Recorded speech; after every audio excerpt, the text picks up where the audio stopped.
नमस्कार दोस्तों, स्वागत है आपका रहस्यों की दुनिया के चौथे एपिसोड में। आज हम आपको ले चलेंगे इतिहास की उन परतों तक जहां बसी थीं वो सभ्यताएं जिनकी कहानियां अब सिर्फ धूल, पानी या अफसानों में छिप गई हैं। जी हां, आज हम खोए हुए शहर और सभ्यताओं के रहस्य को जानने की कोशिश करेंगे। प्रकृति का नियम है बदलाव। जहां आज शहर बसते हैं वहां कभी घने जंगल हुआ करते थे, और जहां मैदान है वहां जलमग्न सभ्यताएं रहा करती थीं। इतिहास बताता है, महान नगर, विशाल किले, समृद्ध बाजार कुछ समय बाद खो जाते हैं या मिट्टी, पानी और रेत में छुप जाते हैं। कभी प्राकृतिक आपदाएं, कभी युद्ध, कभी अचानक रहस्यमय तरीके से गायब हो जाते हैं। इन सब ने इंसान को हैरत में डाल दिया। धरती के गर्भ में ऐसी कितनी ही कहानियां अब भी अनछुई हैं। हजारों साल पहले भारतीय उपमहाद्वीप की नदियों के किनारे जन्मी थी एक सभ्यता, एक ऐसी सभ्यता जो आज भी रहस्य से घिरी है।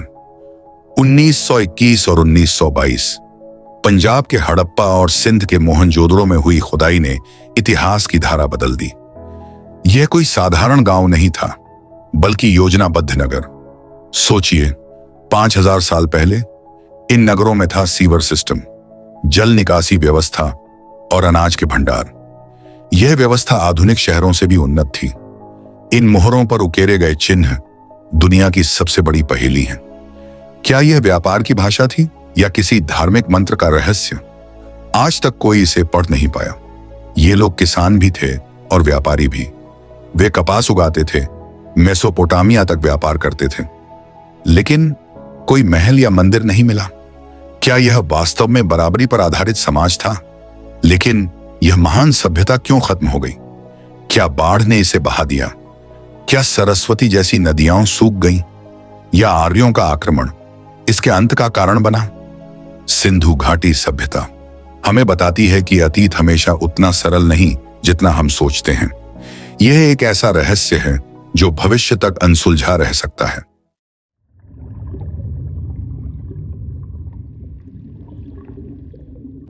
भारत की प्राचीन गाथाओं में एक ऐसा नगर वर्णित है जो किसी साधारण नगरी जैसा नहीं था।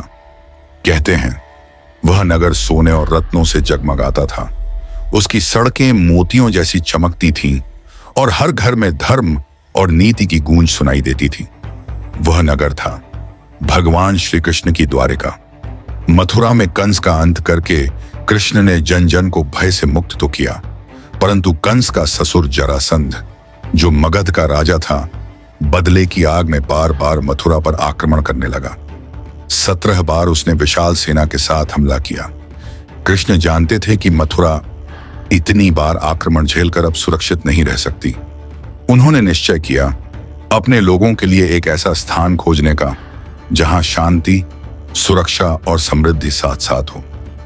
कहा जाता है समुद्रदेव ने कृष्ण को भूमि प्रदान की और दिव्य शिल्पकार विश्वकर्मा ने कृष्ण के आदेश पर एक भव्य नगर की रचना की। यह नगर 7 द्वारों से सुरक्षित था और चारों ओर समुद्र उसकी प्राकृतिक रक्षा करता था। द्वारिका का प्रत्येक महल सोने और चांदी से सुसज्जित था। उद्यान, सभा भवन और चौड़ी सड़कों से सुसज्जित यह नगरी न केवल भारत का बल्कि समूचे जगत का अद्वितीय नगर बन गई। द्वारिका को स्वर्ण नगरी कहा गया। यहाँ के भवनों में बहुमूल्य रत्न जड़े थे। हर गलियों में व्यवस्था और सुंदरता झलकती थी। यहां समुद्र तट से दूर दूर तक व्यापार होता था। मध्य एशिया से लेकर मिस्र तक के व्यापारी यहां आते थे। रथों की दौड़, उत्सव, संगीत, नृत्य, यह सब द्वारिका के जीवन का हिस्सा था। यह केवल एक नगर नहीं था, बल्कि संस्कृति और समृद्धि का केंद्र था। द्वारिका में कृष्ण ने गृहस्थ जीवन भी जिया। रुक्मिणी, सत्यभामा, जामवती जैसी रानियां उनके साथ थीं। कृष्ण केवल राजा ही नहीं, बल्कि एक आदर्श गृहस्थ, नीति निर्माता और मित्र भी थे। यही से उन्होंने पांडवों को मार्गदर्शन दिया और महाभारत युद्ध से पहले शांतिदूत बनकर हस्तिनापुर की यात्रा भी द्वारिका से ही की।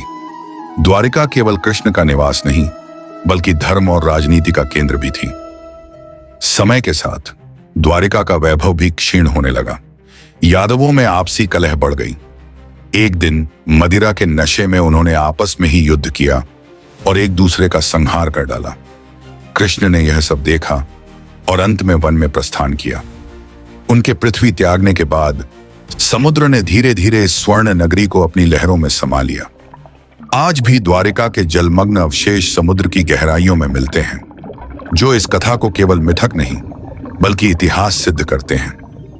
आज गुजरात के सौराष्ट्र में स्थित द्वारकाधीश मंदिर उस दिव्य नगरी की याद दिलाता है। यहां प्रतिदिन हजारों भक्त दर्शन करने आते हैं।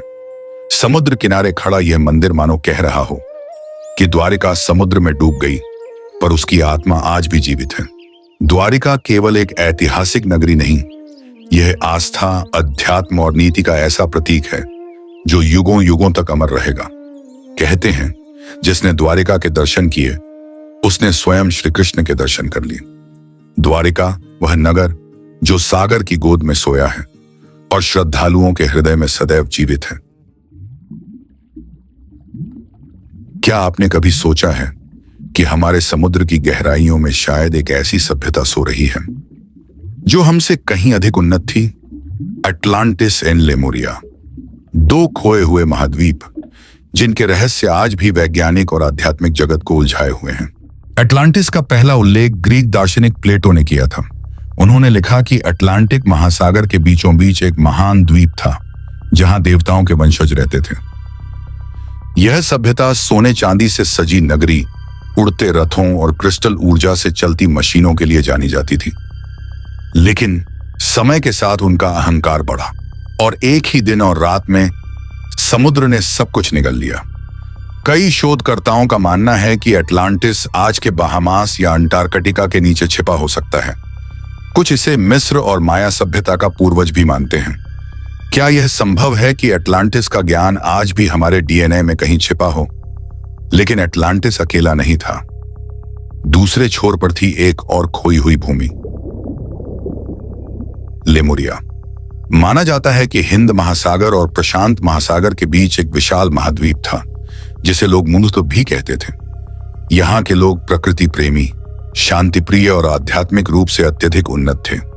कहा जाता है कि हिमालय और तिब्बत की कई गुप्त शिक्षाएं यहीं से आईं। कई परंपराएं कहती हैं कि अटलांटिस और लेमुरिया समकालीन थे। अटलांटिस तकनीक में महान था, जबकि लेमुरिया आत्मिक ज्ञान में। कुछ लोग मानते हैं कि इन दोनों सभ्यताओं के बीच संघर्ष हुआ और यही उनके पतन का कारण बना। आज भी समुद्र की गहराइयों में डूबे शहरों के अवशेष मिलते हैं, जैसे श्री कृष्ण की द्वारका। क्या ये साक्ष्य इस बात की पुष्टि करते हैं कि अटलांटिस और लेमुरिया वास्तव में अस्तित्व में थे? शायद अटलांटिस और लेमुरिया इतिहास की सच्चाई हों, शायद केवल मिथक, पर उनका संदेश स्पष्ट है। अगर सभ्यता तकनीक और शक्ति में डूब जाए और आध्यात्मिक संतुलन खो दे तो उसका अंत निश्चित है। और यही सीख इन खोई हुई सभ्यताओं ने हमें दी है। आज विज्ञान, उपग्रह और डीएनए टेस्टिंग ने पुरानी सभ्यताओं के ठिकानों को उजागर करना शुरू कर दिया है। हर साल कहीं ना कहीं नया शहर, नई सड़क, पुराना किला मिट्टी या समुद्र के नीचे से निकलता है। फिर भी खोए हुए शहर हमेशा एक संदेश देते हैं, हमारा जीवन सीमित है और ब्रह्मांड में रहस्य अनंत है। तो क्या यही रोमांच इन्हें हमेशा जिंदा रखता है? क्या हम कभी हर उस सवाल तक पहुंचेंगे या रहस्य हमेशा रहस्य ही रहेंगे? तो दोस्तों, आज आपने जाना उन नगरों, सभ्यताओं और संस्कृतियों का अद्भुत इतिहास जो किसी समय अपने चरम पर थीं मगर वक्त के साथ छुप गईं। हर खोया शहर, हर खुदाई हमें न सिर्फ इतिहास से बल्कि हमारी अपनी पहचान, भविष्य और वर्तमान से भी जोड़ती है। अगले एपिसोड में हम बात करेंगे रहस्यमयी ध्वनियां और मंत्र के बारे में, जिनका रहस्य आज भी अनसुलझा है। तब तक के लिए जय श्री कृष्णा।